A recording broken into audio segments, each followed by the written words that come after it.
Tanah air yang kusebut rumah kini menjadi abu di belakangku. Di tanganku hanya ada sebuah kantong kain kecil, berisi seluruh masa lalu dan masa depan yang tak menentu. Dan di hadapanku terbentang Indonesia, sebuah negeri yang entah akan merengkuh atau justru menolak seorang pengungsi sepertiku. Aroma debu konstruksi, asap dapur, dan garam laut yang terbawa angin sejak pagi menempel di atap-atap rumah yang reot semuanya menyatu, seolah menarik kerah bajuku, saat aku melangkah melewati ambang pintu menuju ketidakpastian. Ibu tak berkata apa-apa, hanya mengencangkan kerudungnya dan menyelipkan sebuah kantong kain kecil ke tanganku. Di dalamnya ada foto keluarga kami saat musim panas, seuntai tasbih yang warnanya telah memudar karena waktu, dan secari kertas yang dilipat 4. Di mana ada kemanusiaan, disitulah rumah. Aku tak berani membacanya lagi, takut air mata akan melunturkan tintanya. Saat pesawat menyentuh landasan pacu Soekarno-Hatta, semua suara seakan berubah nada.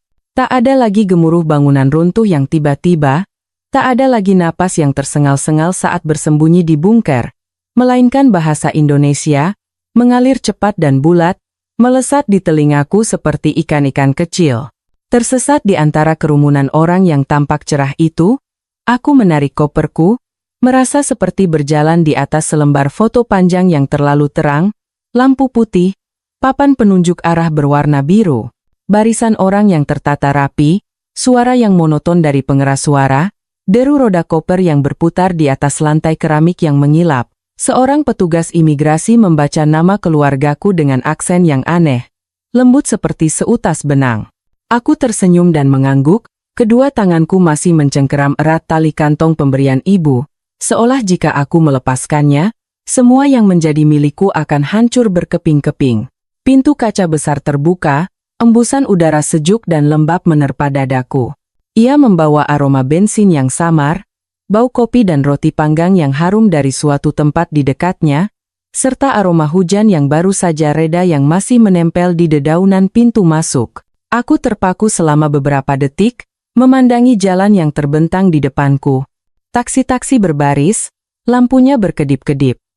Lebih jauh lagi ada arus lalu lintas yang tak berujung, suara klakson yang tidak menusuk, tetapi menyebar seperti gelombang. Tiba-tiba aku merasa sangat kecil di tengah pergerakan yang berirama ini, sebutir pasir yang berdesir di atas karpet sutra, putus asa mencari seutas benang untuk berpegangan. Pak sopir bertanya, aku mau kemana? Aku membuka ponselku dan menunjukkan alamat kamar kos di sebuah gang di Jakarta yang telah dicarikan oleh teman dari temanku. Suaranya berat dan cepat, sesekali diselingi tawa kecil. Aku mendengarkan dan lebih banyak mengerti melalui ekspresi wajahnya. Aku lebih banyak mengangguk daripada berbicara. Mobil mulai berjalan, di luar jendela tampak barisan pohon lurus dengan dedaunan yang basah kuyup, dan cahaya lampu jalan terpantul menjadi garis-garis oranye panjang di permukaan aspal. Aku menempelkan keningku ke kaca jendela yang dingin dan melalui sisa-sisa air hujan yang belum kering, aku melihat kedai-kedai kopi yang masih terang. Para pedagang yang sedang membereskan lapak mereka, seorang gadis beransel yang tergesa-gesa entah kemana, kepulan asap yang membubung dari sebuah warung kecil di sudut jalan. Setiap detail kecil itu seperti seutas benang baru yang menyentuh tanganku, malu-malu namun pasti.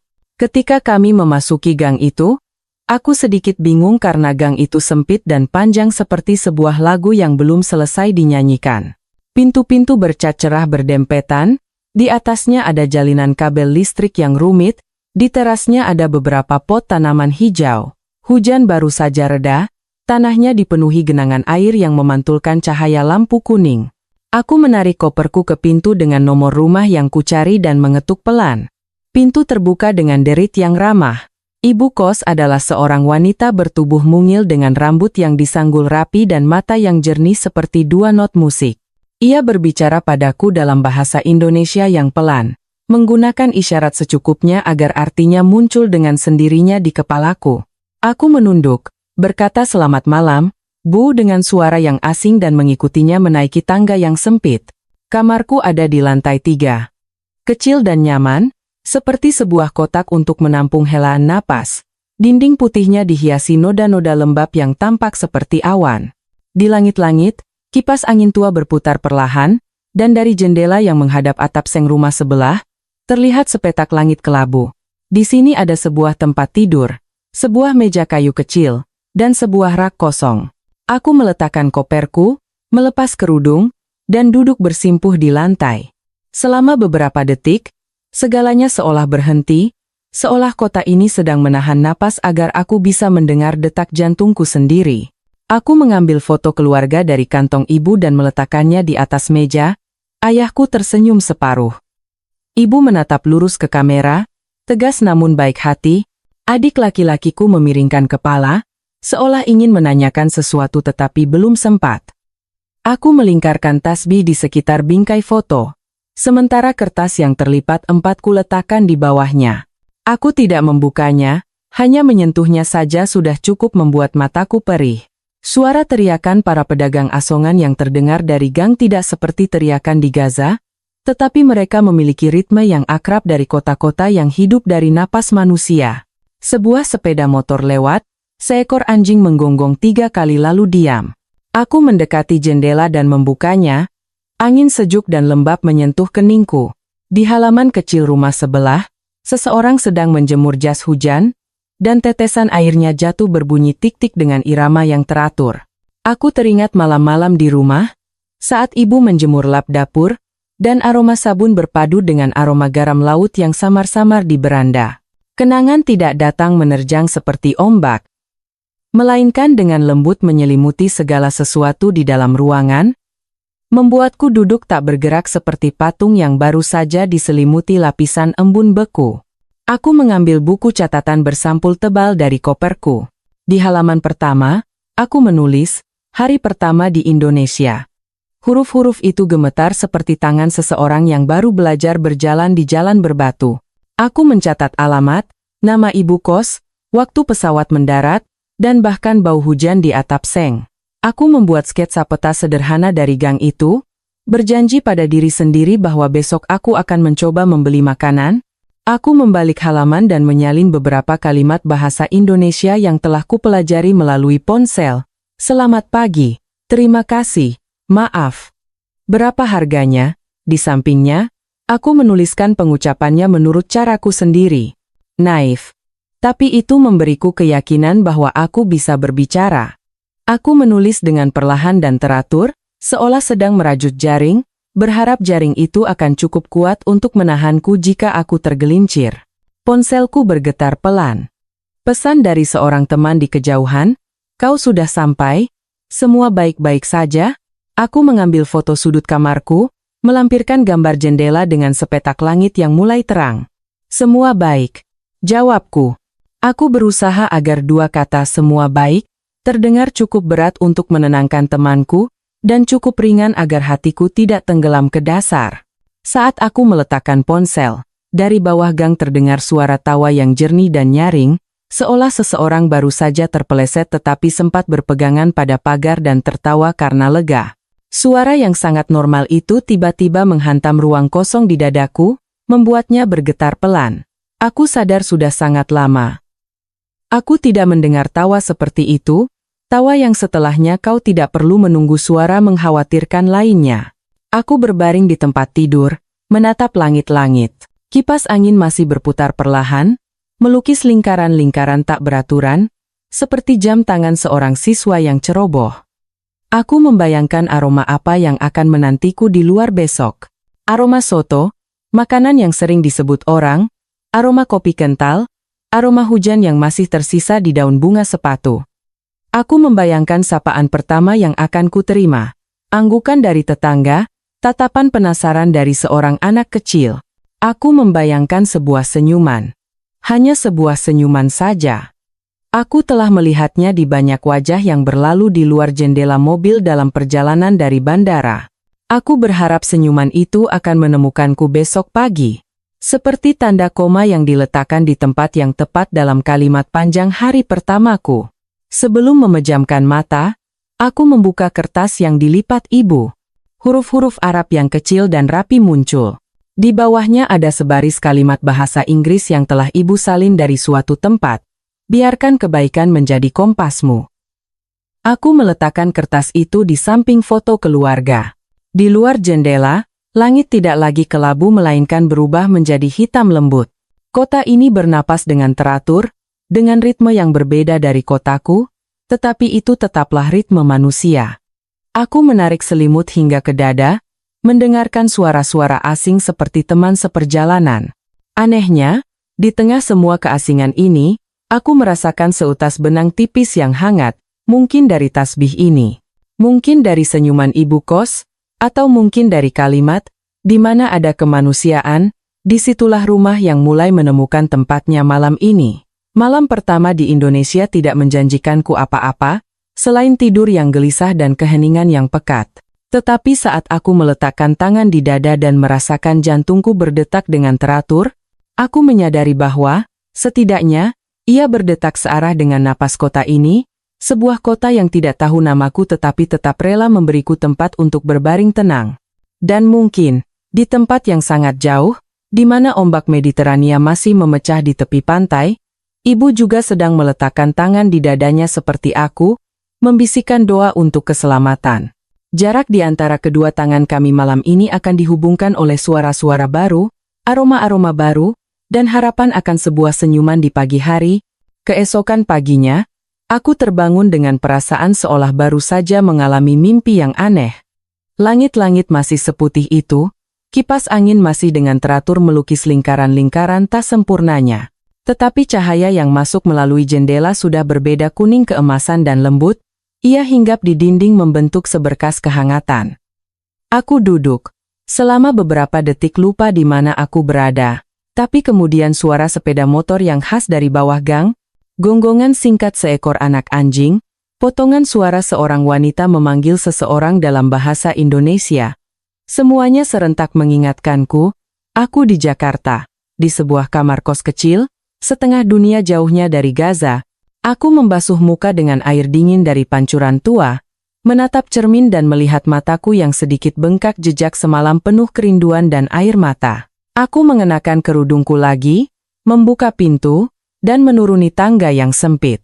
Di lantai bawah, ibu kos sudah menyiapkan sebuah meja kayu kecil. Di atasnya ada teko teh dan beberapa cangkir porselen. Melihatku, ia tersenyum bukan senyum basa-basi seperti di bandara, melainkan senyum yang tulus, dengan kerutan di sudut matanya dan anggukan yang ramah. Ia mengatakan sesuatu dalam bahasa Indonesia. Aku tidak mengerti sepenuhnya tapi aku mendengar kata sarapan. Aku bergegas menangkupkan tangan di depan dada, dan dengan gemetar menjawab, "Terima kasih, Bu." Ia tertawa lebih keras, matanya yang cerah berbinar, seolah sedang menyemangati seorang anak yang baru belajar bicara. Aku melangkah keluar dari gang. Di tanah masih ada bekas genangan hujan kemarin. Barisan pohon di pinggir jalan berkilauan dengan tetesan embun, dan di atasnya, kabel listrik terbentang seperti jaring laba-laba. Arus pengendara motor mengalir tanpa henti, ada yang membawa anak kecil, ada yang membawa kantong belanjaan yang besar.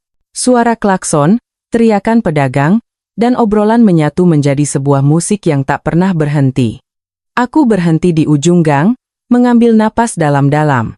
Di udara, selain bau bensin yang samar, ada aroma gurih yang manis dari sebuah warung kecil di sudut jalan, tempat orang sedang memasak soto. Dengan segenap keberanian aku melangkah masuk. Meja-meja plastik rendah berwarna biru pudar, mangkuk-mangkuk besar yang mengepul. Pemilik warung, seorang pria, menatapku, tersenyum ramah dan dengan cepat menanyakan sesuatu dalam bahasa Indonesia. Aku bingung. Jantungku berdebar lebih kencang, dan hanya bisa menunjuk ke semangkuk soto yang ada di hadapan pelanggan lain. Seluruh warung tiba-tiba tertawa, tapi bukan tawa mengejek, melainkan tawa saat melihat seorang anak melakukan sesuatu yang polos. Wajahku memerah, aku menunduk, tetapi ketika pemilik warung meletakkan semangkuk soto yang mengepul di hadapanku, dan aroma bawang goreng, seledri, dan kuahnya menyatu dalam uap, aku merasakan sesuatu di dalam diriku mengendur, melunak seperti kain yang baru saja direndam air hangat. Aku dengan canggung mengambil sendok dan garpu. Rasanya aneh bagi tanganku yang terbiasa dengan roti pipi atau pisau logam. Aku memegangnya dengan salah. Sepotong daging tergelincir, dan kuahnya memercik ke pakaianku. Seorang wanita di meja sebelah tertawa kecil.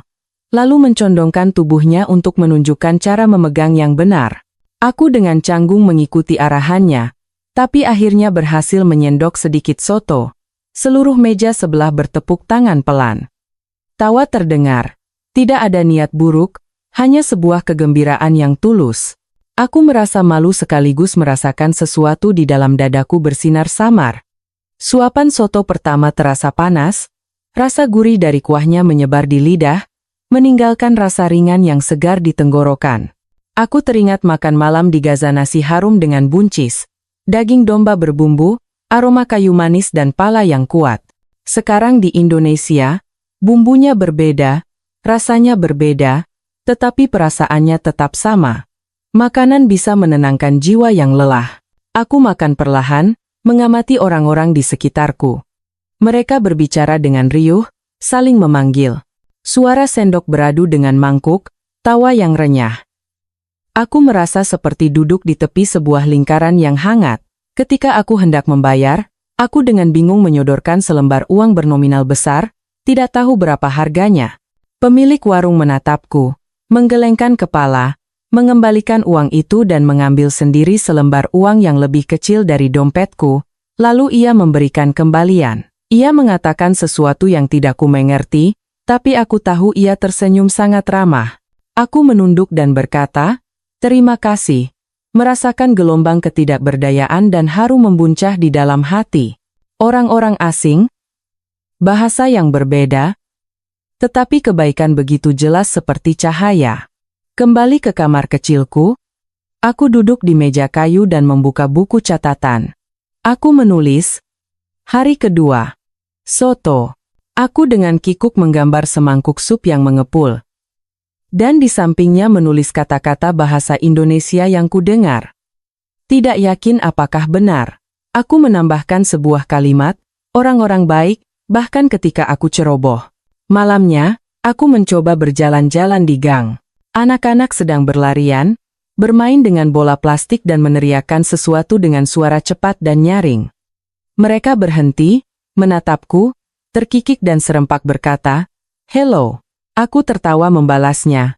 Seorang anak perempuan berlari mendekat, dengan penasaran menyentuh kerudungku lalu lari pergi, tertawa terbahak-bahak. Aku berdiri di sana, merasa canggung sekaligus lega. Tidak ada yang menganggapku sebagai orang yang menakutkan. Mereka hanya melihat sesuatu yang berbeda dalam diriku, sesuatu yang perlu disapa, sesuatu yang bisa ditertawakan bersama. Saat hari mulai gelap, aku kembali mendengar suara teriakan pedagang dari ujung gang. Tapi hari ini, suara itu tidak lagi membuatku merasa tersesat. Ia seperti seutas benang, mengikatku pada tanah ini. Aku menyadari bahwa terkadang ikatan tidak dimulai dari hal-hal besar, tetapi dari sebuah senyuman, semangkuk soto, tepuk tangan penyemangat. Aku duduk di kamar kecilku, membuka jendela dan memandangi lampu-lampu kuning. Untuk pertama kalinya sejak menginjakkan kaki di Indonesia, aku tidak merasa sepenuhnya sendirian. Setetes air mata mengalir di pipiku, tetapi rasanya tidak lagi asin karena rindu rumah, melainkan lebih manis, seperti kuah soto panas yang baru saja membuat mata perih sekaligus menghangatkan jiwa. Malam ketiga di Jakarta, aku berbaring di tempat tidur tunggal, mendengarkan desing kipas angin dan suara air menetes dari suatu tempat di gang. 4 dinding putih bernoda, langit-langit rendah. Jendela mungil semuanya membuat ruangan ini terasa seperti kotak kosong. Aku mengambil foto keluarga dari kantong ibu dan meletakkannya di atas meja. Ayah masih tersenyum separuh. Adik laki-lakiku masih memiringkan kepala seolah ingin menanyakan sesuatu tetapi belum sempat. Tapi di sini, di bawah cahaya lampu kuning, wajah mereka tampak begitu jauh, seolah aku sedang melihat lukisan melalui kaca tebal. Aku merindukan Gaza, jalan berdebu yang asin menuju laut, panggilan-panggilan tergesa dari atap rumah saat senja.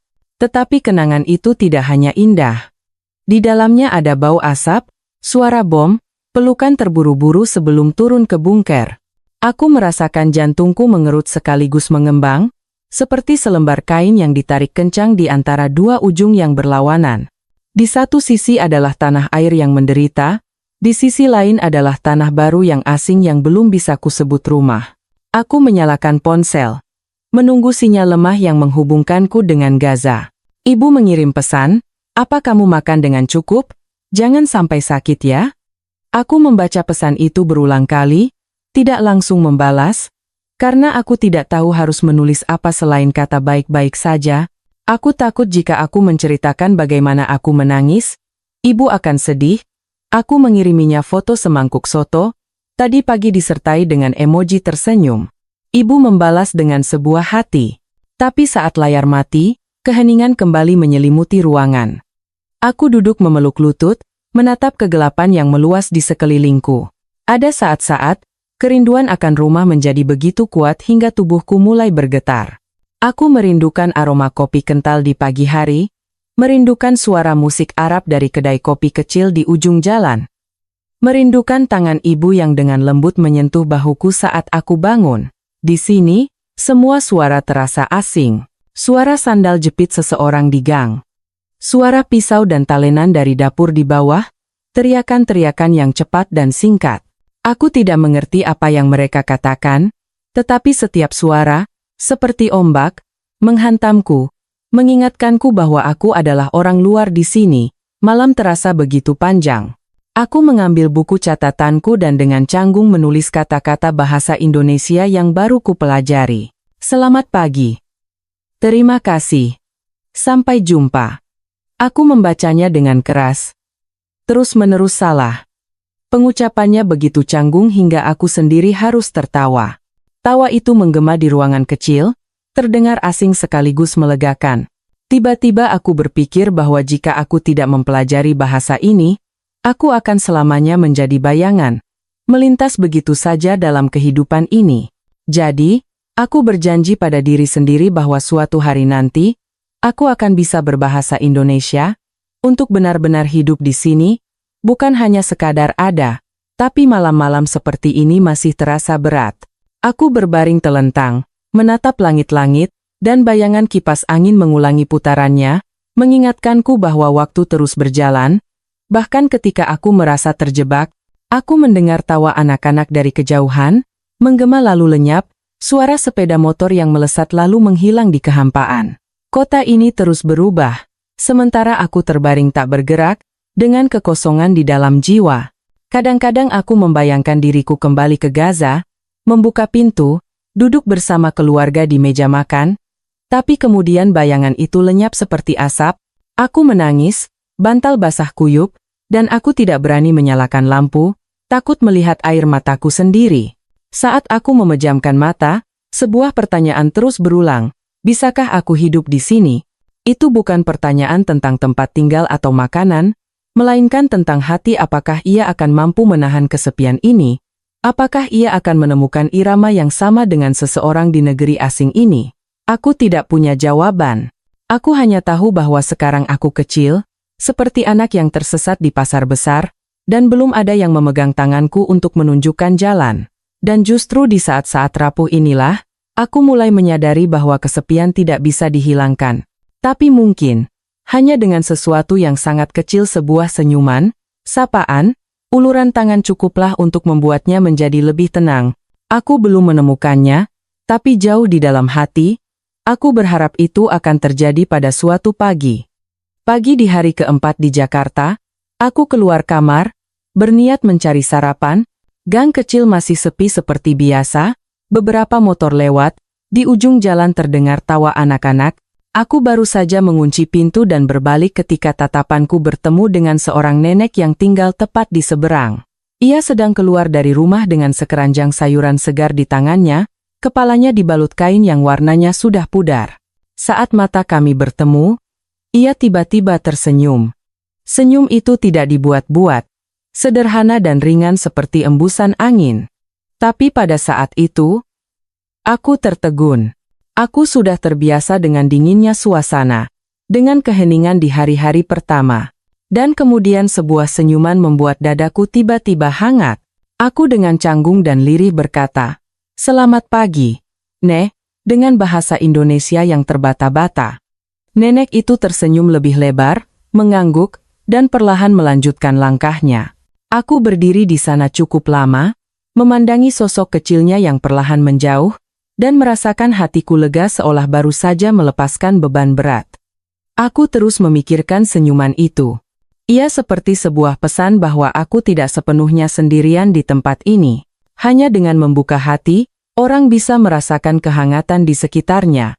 Beberapa hari kemudian, saat aku lewat, tetangga lain, seorang pria paruh baya yang kurus, juga mengangguk menyapaku. Aku terbata-bata membalasnya dengan perbendaharaan bahasa Indonesiaku yang terbatas. Kali ini, aku tidak merasa malu, dan hatiku terasa lebih ringan. Dan di malam hari, anak-anak yang bermain di halaman, saat berlari melewatiku, mereka menatapku dan memanggilku dengan nama lucu yang mereka buat sendiri. Aku tertawa, dan tawa itu terdengar begitu alami, tidak dipaksakan. Aku menyadari bahwa keasingan perlahan-lahan memudar. Suatu pagi, saat aku baru saja keluar rumah, seorang wanita paruh-baya yang sedang duduk di teras memetik sayuran, melihatku, tersenyum dan dengan perlahan bertanya dalam bahasa Indonesia, "Sudah biasa, nak?" Aku hanya mendengar kata biasa, sebuah kata yang sudah kupelajari, aku bisa menebak artinya dan dengan gemetar menjawab, "Iya, Bu, sudah sedikit biasa." Suaraku canggung. Intonasinya salah, tapi ia tersenyum ramah, mengangguk, dan mengulanginya lebih lambat, seolah sedang membujuk seorang anak kecil. Sejak hari itu, setiap hari ia bertanya, "Sudah biasa, nak?" Kadang-kadang aku hanya tersenyum dan mengangguk, kadang-kadang aku menggelengkan kepala, menandakan masih kesulitan. Dan setiap kali ia selalu menyemangati, "Tidak apa-apa, nanti juga terbiasa." Suaranya hangat seperti pelukan tak terlihat. Aku kembali ke kamar, hatiku masih berdebar. Untuk pertama kalinya sejak tiba di Indonesia, aku merasa bukan hanya seorang pengamat di pinggir jalan. Aku sudah memiliki seutas benang kecil yang menghubungkanku dengan tempat ini. Malam itu, duduk di kamar kecilku, aku menatap foto keluarga dan tiba-tiba berbisik, "Aku baik-baik saja." Air mata mengalir, tetapi tidak lagi pahit karena kesepian, melainkan manis, seperti setetes madu langka di tengah gurun. Aku menyadari bahwa sebuah senyuman, sebuah pertanyaan sederhana itu sudah cukup untuk melunakkan hati seorang perantau. Sore itu cuaca sangat terik, matahari menyinari gang kecil dengan ganas seolah ingin melelehkan setiap bata. Aku baru saja kembali setelah seharian mencari kursus bahasa Indonesia, benar-benar kelelahan. Masuk ke kamar kecil. Aku melempar tasku ke lantai, merebahkan diri di tempat tidur dan menghela napas panjang. Keringat mengalir di keningku, tenggorokanku kering kerontang. Aku hanya ingin berbaring dan memejamkan mata, tapi tepat pada saat itu ada ketukan di pintu. Aku terkejut, karena sejak aku datang, belum pernah ada yang mengetuk pintu kamarku. Aku ragu sejenak, lalu bangkit dan membuka pintu. Di hadapanku berdiri tetangga wanita yang sering duduk memetik sayuran setiap pagi. Ia tersenyum, di tangannya ada setoples manisan buah, aromanya yang manis langsung menyebar kemana-mana. Ia mengatakan sesuatu dalam bahasa Indonesia. Aku hanya mendengar kata-kata yang akrab, "Makan ya, enak loh." Aku dengan bingung dan gemetar mengambil toples itu. Buru-buru berbisik, "Terima kasih, Bu," dengan bahasa Indonesiaku yang canggung. Ia tersenyum ramah, mengangguk, lalu perlahan berbalik. Aku terpaku di pintu, memandangi sosoknya yang menghilang di tangga, dan gelombang aneh membuncah di hatiku. Aku meletakkan toples manisan itu di meja, membukanya. Buah-buahan manisan itu berwarna cerah seperti permata kecil, dan aromanya yang manis dan lembut memenuhi ruangan yang sebelumnya hanya berbau lembab dan debu. Aku mencicipi satu sendok, dan rasa manis dinginnya meleleh di lidah. Tiba-tiba air mataku mengalir bukan karena rindu rumah, tapi karena aku sadar telah diperhatikan dengan tulus. Karena mereka tidak perlu melakukan itu untukku, untuk seorang gadis asing, aku bahkan tidak bisa berbicara, bahasa mereka dengan lancar, tapi mereka melakukannya dengan sepenuh hati. Aku duduk terdiam selama beberapa jam, memandangi toples manisan di meja, dan mengingat senyum ramah saat ia memberikannya padaku. Saat itu, aku menyadari bahwa kasih sayang terkadang tidak memerlukan kata-kata indah. Ia bisa terwujud dalam setoples manisan buatan sendiri, dalam sebuah isyarat kecil namun hangat.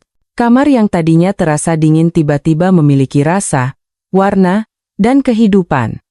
Malam itu, aku menulis di buku catatanku, toples manisan pertama, di bawahnya, aku menambahkan, Indonesia mulai terasa seperti rumah.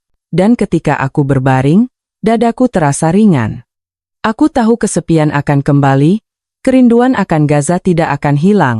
Tapi mulai hari ini, aku punya satu benang lagi untuk menahanku, seutas benang yang diikat oleh sebuah senyuman dan setoples manisan manis. Pada hari-hari menjelang Lebaran itu, gang kecil tempat tinggalku tiba-tiba menjadi sangat ramai. Sejak pagi, aku sudah mendengar suara tawa riuh, sapu yang berdesir, dan ketukan palu dari rumah-rumah tetangga. Di banyak balkon, hiasan ketupat bergantungan di tiup angin. Aku tidak mengerti apa yang terjadi, hanya tahu bahwa ada sesuatu yang hangat dan gembira menyebar di udara, membuatku penasaran. Malam itu, saat aku sedang belajar bahasa Indonesia, ada ketukan pintu yang akrab. Aku membuka pintu dan melihat tetanggaku tersenyum. Di tangannya ada sebuah bungkusan ketupat, dibungkus daun kelapa hijau muda. Ia memberikannya padaku, sambil berkata dan menunjuk ke arahnya, ketupat. Lebaran. Hari Raya orang Indonesia. Aku menatap bingung, tidak sepenuhnya mengerti, tapi tatapan dan senyumnya memberitahuku bahwa ini adalah sesuatu yang sangat istimewa. Aku meletakkan ketupat itu di meja, dengan hati-hati membukanya. Ketika aku mencicipinya, aroma nasi yang pulen dan gurih menyebar di mulutku, dan tiba-tiba hatiku terasa melayang. Aku menggigit lagi. Rasanya yang khas benar-benar berbeda dari apapun yang pernah kukenal.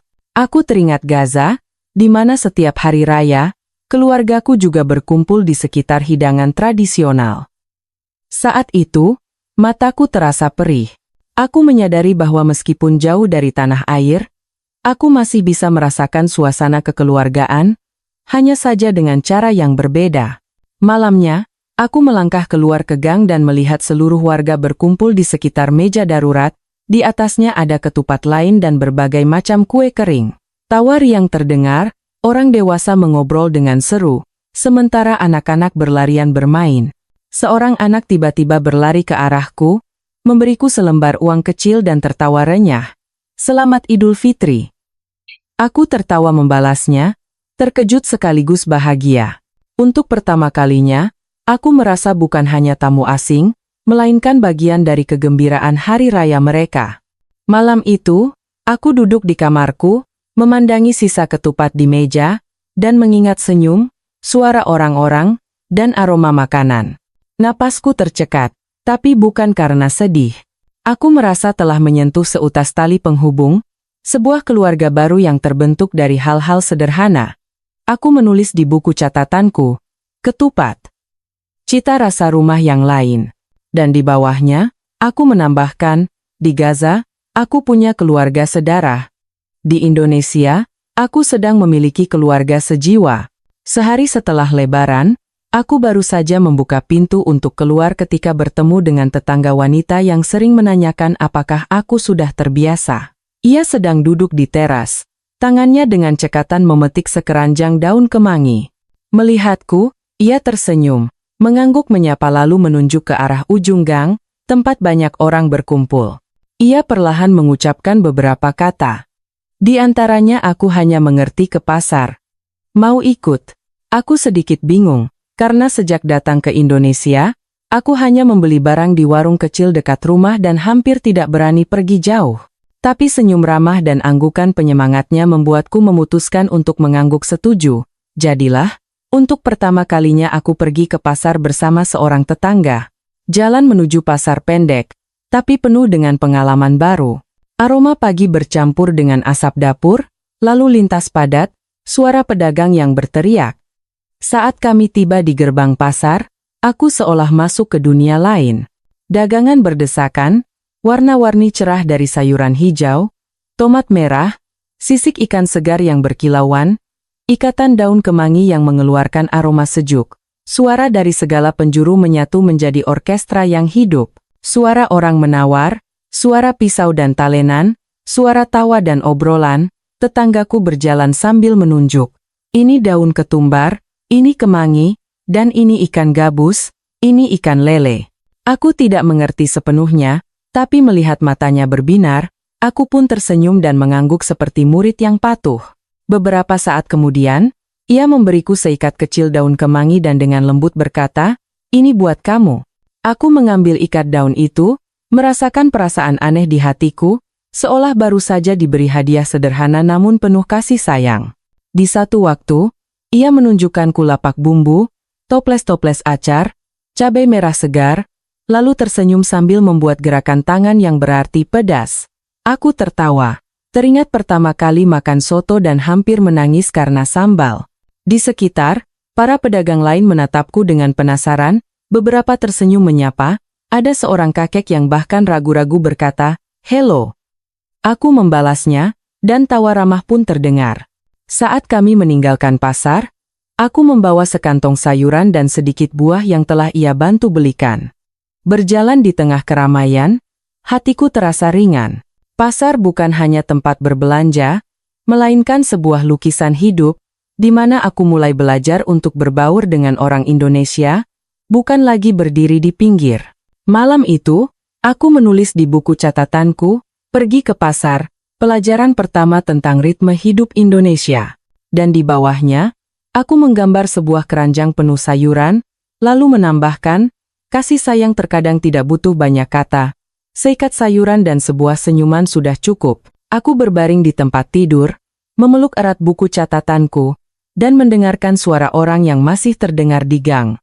Untuk pertama kalinya, aku tidak merasa tersesat di kota yang ramai ini. Aku telah menemukan langkah kecilku untuk menyatu dengan arusnya. Suatu pagi, seperti biasa aku keluar rumah, hendak sarapan sendirian, beberapa tetangga yang sedang berkumpul di gang melambaikan tangan memanggilku, "Ayo sarapan bareng."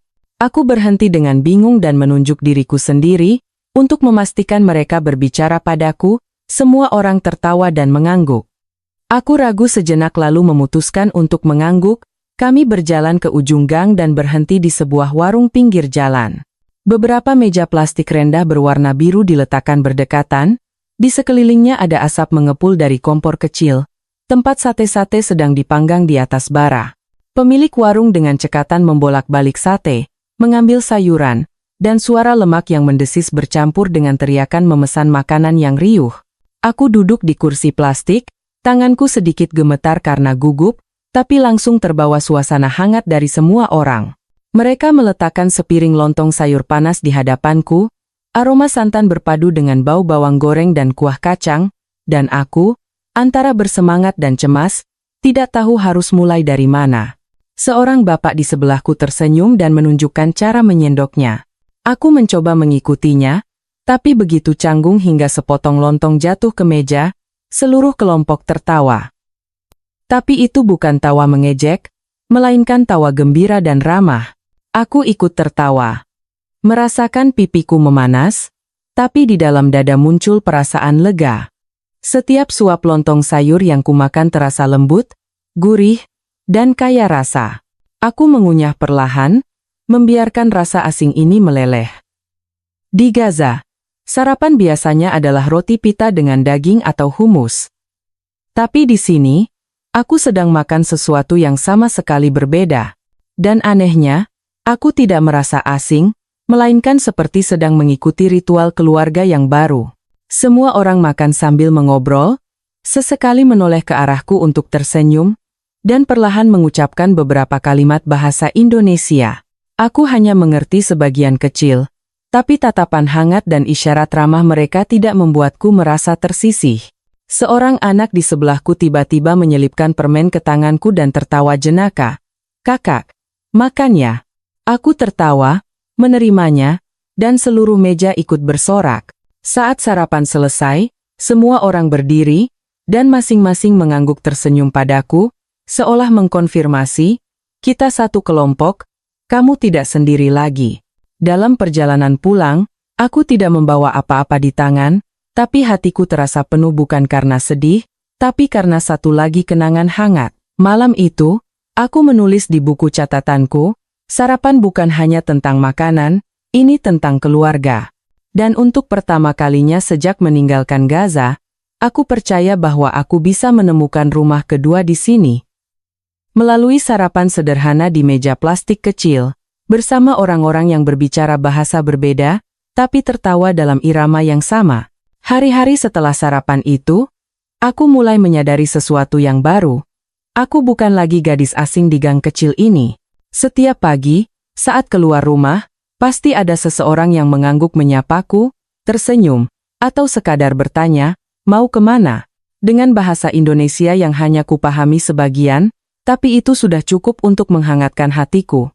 Anak-anak di halaman sekarang tidak hanya berteriak hello, mereka telah memberiku nama panggilan sendiri, yang lucu sekaligus menggemaskan. Setiap kali aku lewat, mereka akan serempak memanggil namaku.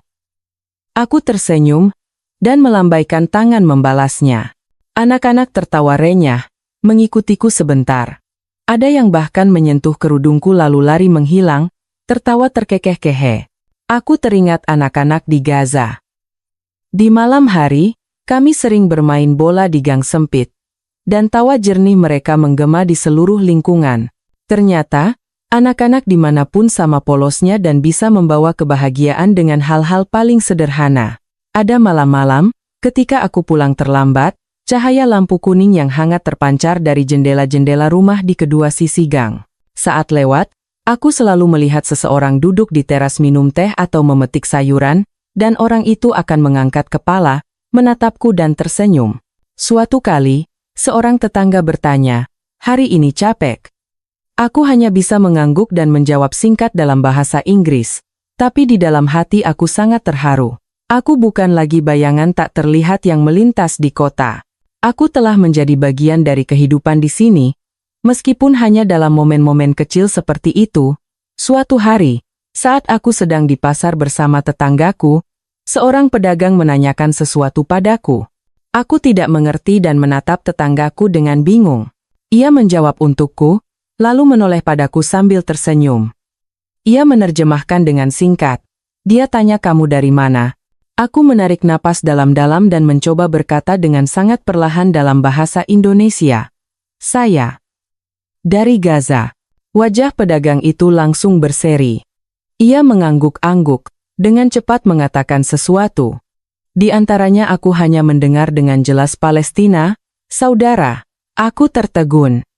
Jantungku berdebar kencang. Aku tidak menyangka hanya sebuah nama dari tanah airku bisa mengubah seluruh suasana.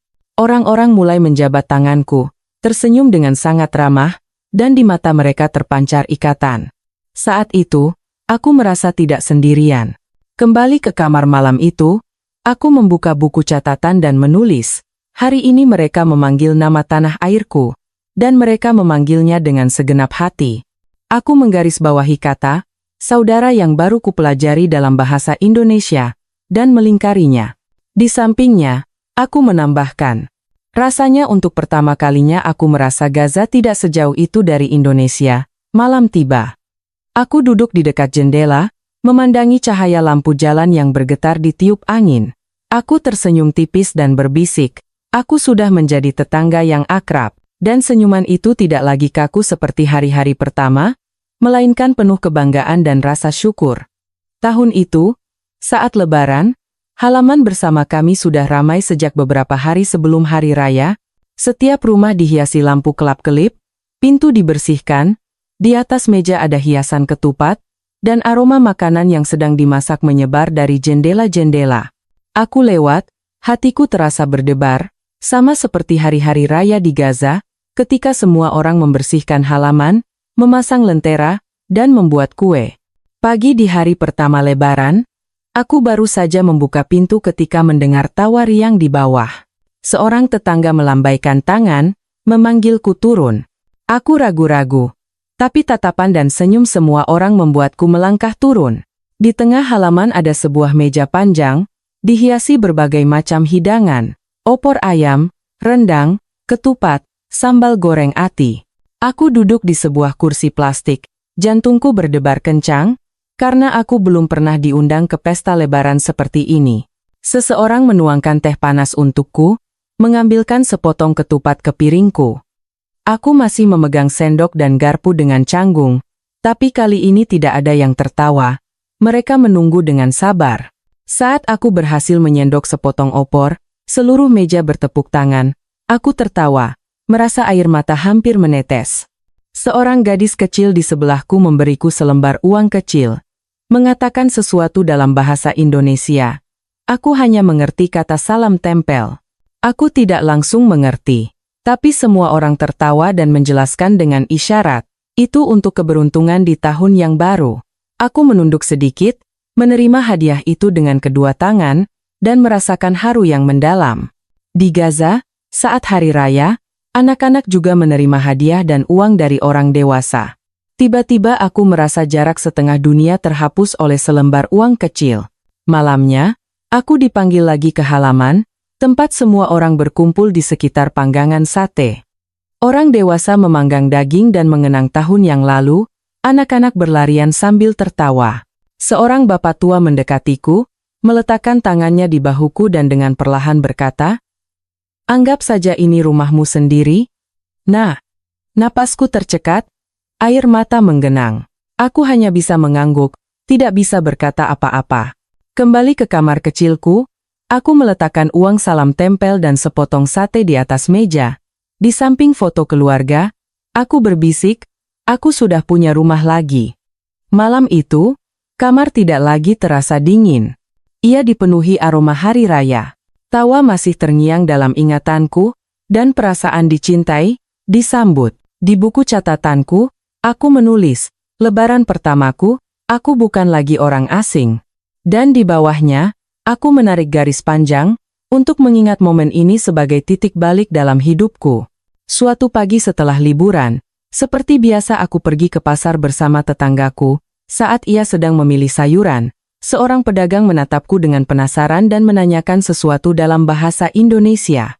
Aku hanya mengerti kamu dari mana. Tetanggaku berbalik, tersenyum, dan mengangguk memberiku isyarat untuk menjawab sendiri. Aku menarik napas dalam-dalam dan mencoba mengucapkannya dengan sangat perlahan dalam bahasa Indonesiaku yang canggung. Saya dari Gaza, saya orang Palestina. Wajah pedagang itu langsung berseri. Ia terkejut, lalu mengangguk setuju, berulang kali berkata, Palestina, saudara. Kata, saudara. Terdengar begitu jelas dan mantap, menghantam langsung ke dadaku. Orang-orang di sekitar yang mendengarnya, juga berhenti dari aktivitas mereka dan tersenyum, ada yang bahkan mengulurkan tangan untuk menjabat tanganku dengan erat. Aku tertegun, jantungku berdebar kencang. Hanya sebuah nama dari tanah airku telah mengubah seluruh suasana. Mereka menatapku bukan lagi sebagai orang asing, melainkan sebagai kerabat yang telah lama hilang. Seorang kakek mendekat dan dengan suara bergetar berkata, Indonesia, Palestina, selamanya saudara. Aku tidak mengerti semua kata-katanya, tapi tatapan matanya, jabatan tangannya yang erat, senyum ramahnya, semuanya telah berbicara dengan sendirinya. Aku merasakan mataku berkaca-kaca. Di Gaza, kami mendengar tentang Indonesia sebagai negara yang tangguh. Tapi baru saat inilah, aku benar-benar merasakan bahwa ikatan itu tidak terletak pada artikel berita atau pidato, melainkan di sini, di sebuah pasar kecil, di antara rakyat jelata. Kembali ke kamar kecilku, aku membuka buku catatan dan menulis, hari ini mereka memanggil Palestina saudara. Aku tidak sendiri lagi. Aku menebalkan kata saudara, dan di bawahnya menambahkan, satu kata, tapi cukup untuk menghapus jarak setengah dunia.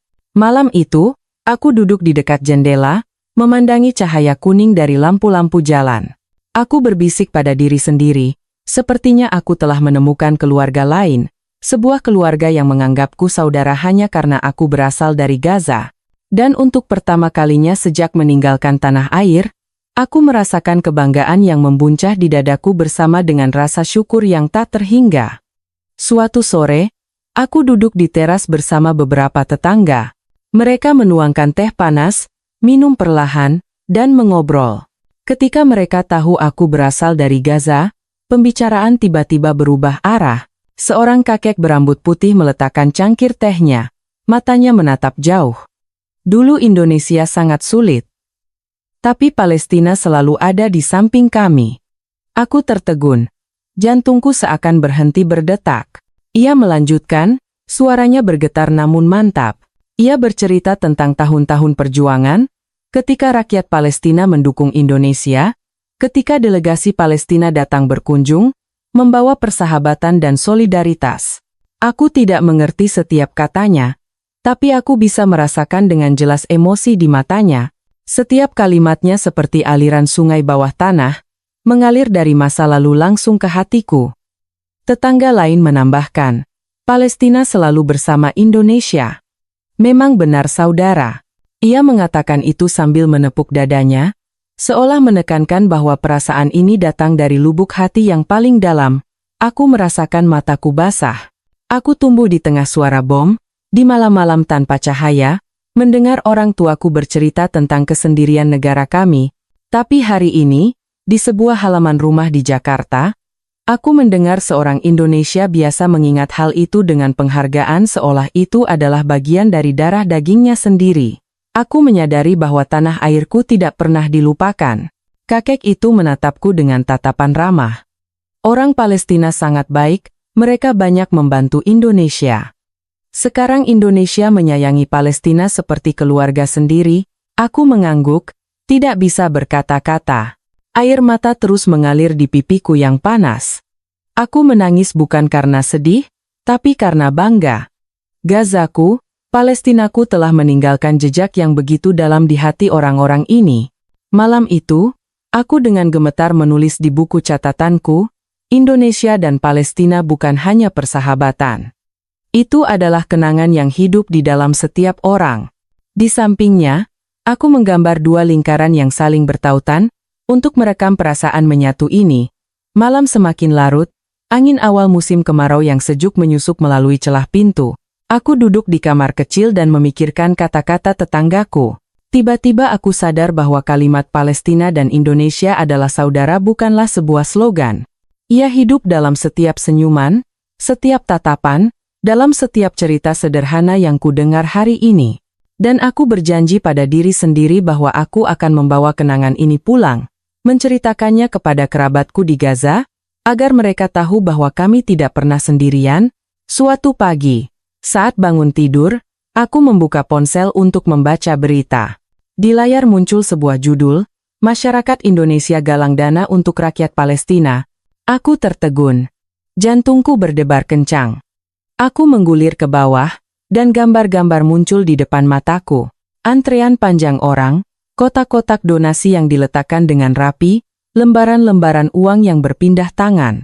Angka di bawah foto-foto itu membuatku terpana, jumlah yang sangat besar, terkumpul hanya dalam beberapa hari. Aku menutup mulut dengan tangan, dan air mata langsung mengalir.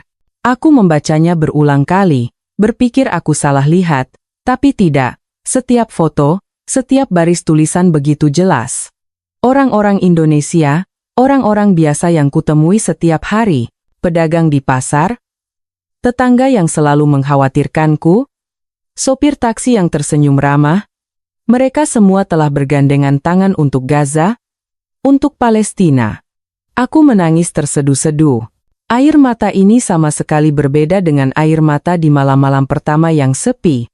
Rasanya asin, tapi lembut, mengalir di pipi dan menetes ke layar ponsel. Saat itu, aku teringat kata-kata tetanggaku, Palestina dan Indonesia adalah saudara. Ternyata, aku sedang menyaksikan bukti dari kata-kata itu dengan mataku sendiri. Itu bukan masa lalu, bukan slogan, melainkan kenyataan yang hidup, yang bernapas, yang diwujudkan dalam setiap tindakan. Aku menempelkan ponsel ke dada, merasa seolah seluruh Gaza sedang dipeluk dan dihibur. Aku melihat orang tuaku, adik laki-lakiku, anak-anak di tanah airku tersenyum, dilindungi oleh tangan-tangan dari separuh dunia. Aku merasa bukan lagi hanya seorang gadis yang tinggal jauh dari rumah di sebuah gang kecil di Jakarta, melainkan sebuah jembatan kecil yang menghubungkan dua bangsa. Hari itu, saat bertemu tetanggaku, aku dengan gemetar berkata dalam bahasa Indonesia, "Terima kasih, Indonesia." Ia tidak sepenuhnya mengerti. Tapi melihat mataku yang merah, ia dengan lembut meletakkan tangannya di bahuku dan tersenyum ramah. Isyarat itu membuatku menangis lagi. Tapi kali ini adalah air mata bahagia. Di buku catatanku, aku menulis, hari ini hatiku telah disembuhkan. Gaza tidak sendirian. Aku tidak sendirian. Aku menggarisbawahi 2 kali kata, tidak sendirian, lalu menutup buku itu, membiarkan air mata mengalir, tapi hatiku terasa ringan seperti layang-layang yang bertemu angin. Sejak membaca berita tentang penggalangan dana untuk Palestina, aku melangkah keluar ke halaman dengan perasaan yang sama sekali berbeda. Setiap wajah yang kutemui tampak lebih cerah, lebih akrab. Ketika tetanggaku bertanya, "Sudah biasa, Nak?" Aku tidak lagi ragu. Aku tersenyum dan dengan perlahan menjawab dalam bahasa Indonesia, "Iya, Bu, saya sudah biasa." Ia tertawa dan mengangguk, seolah jawabanku adalah kebahagiaannya juga.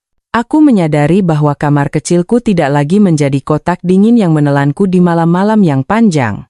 Di atas meja, di samping foto keluarga, sekarang ada hadiah-hadiah kecil, toples manisan, sepotong ketupat lebaran, seikat daun kemangi dari pasar, uang salam tempel. Setiap benda kecil itu terhubung dengan sebuah wajah, sebuah senyuman, sebuah kata hangat.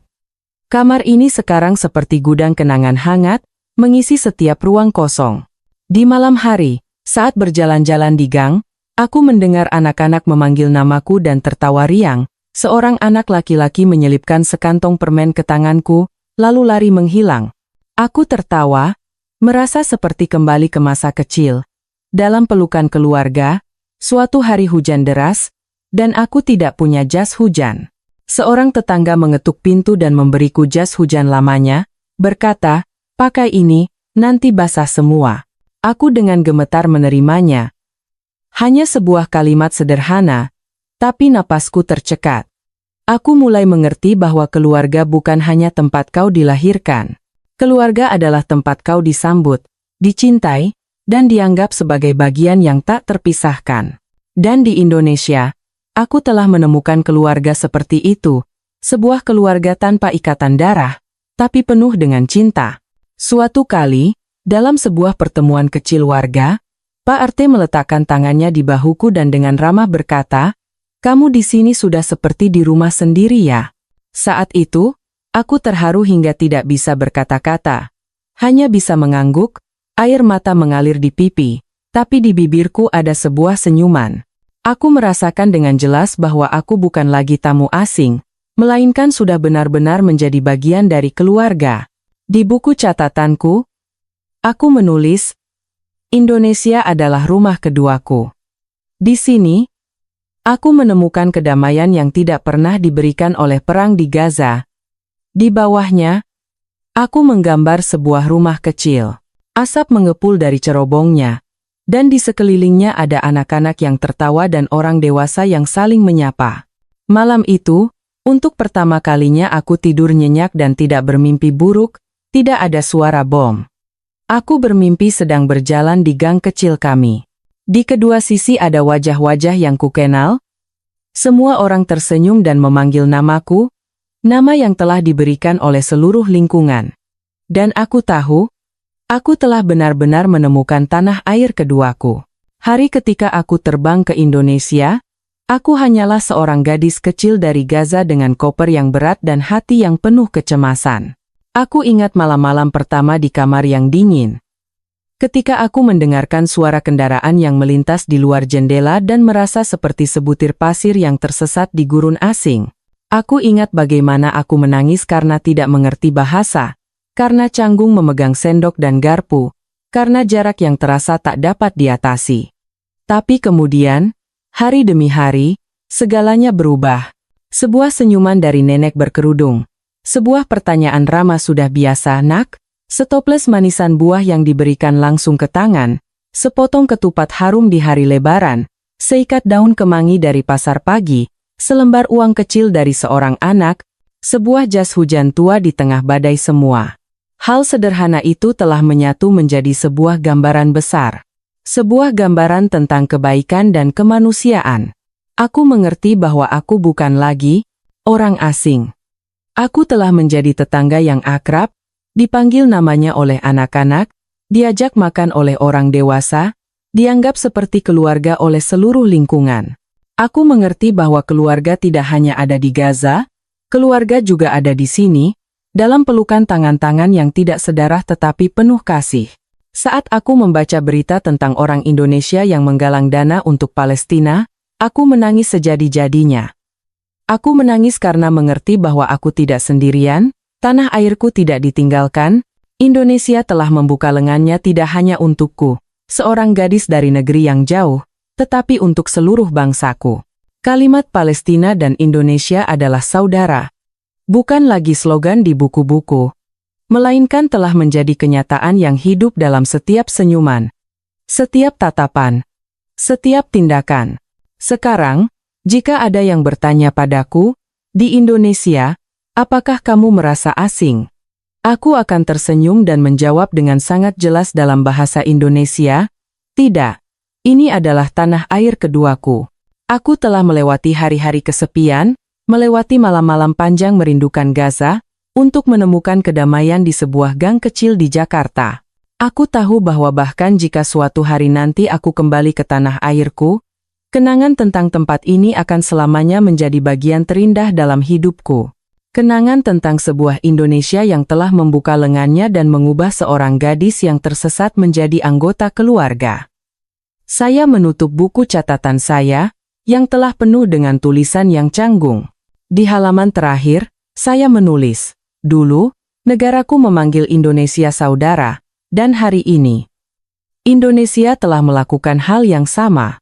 Saya, seorang gadis dari Gaza, telah menemukan rumah kedua saya di Indonesia. Saya meletakkan pena, menatap keluar jendela. Cahaya lampu kuning membasahi gang kecil, suara tawa anak-anak menggema, dan aroma masakan yang harum menyebar. Gaza adalah tanah kelahiranku, nadi yang mengalir dalam darahku, namun Indonesia adalah detak jantung keduaku, tempat di mana jiwa yang retak ini menemukan tempat untuk sembuh dan bersemi kembali. Saya tersenyum. Bukan lagi senyum seorang pengungsi yang tersesat, melainkan senyum seseorang yang telah menemukan jalannya, dan saya berbisik pada angin malam, aku sudah di rumah.